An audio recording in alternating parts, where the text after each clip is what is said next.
నూనె వేసేసుకొని ముందు తాలింపు వేసేసుకుంటే ఇవి ఉడుకుతూ ఉంటాయండి ముక్కలన్నీ. ఈ ముక్కలు ఉడుకుతూ ఉంటే పక్కన ప్యాన్ తీసుకొని దాంట్లో కొంచెం ఉల్లిపాయ, పచ్చిమిరపకాయ, ఎండుమిరపకాయ, తాలింపు గింజలు వేసేసుకొని దీంట్లో 2 స్పూన్ల శనగపిండి వేసుకోవాలండి.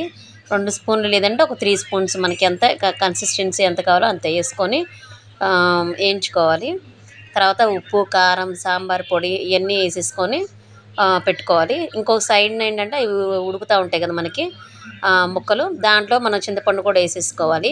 దాంట్లో కొంచెం వాటర్ పోసుకోవాలి. తర్వాత ఈ తాలింపు అంతా మంచిగా వేగిన తర్వాత దీన్ని తీసుకెళ్ళి దాంట్లో ట్రాన్స్ఫర్ చేసేసుకుంటే మనకి వేడి వేడి సాంబార్ అనేది రెడీ అండి. సాంబార్ అనేది ఇడ్లీలో అయితే తొందరగా మనకి ఈజీగా అయిపోయిద్ది. ఇడ్లీలోకి ఈ సాంబార్ అయితే జస్ట్ వితిన్ 10 మినిట్స్ అండి. 10 మినిట్స్లో మనకి రెడీ అయిపోతుందండి. సో ఈ సాంబార్ అనేది ట్రై చేయండి. ట్రై చేసి ఎలా వచ్చిందో మీ కామెంట్స్ రూపంలో తెలియజేయండి. నేనైతే ట్రై చేశాను. చాలా అంటే చాలా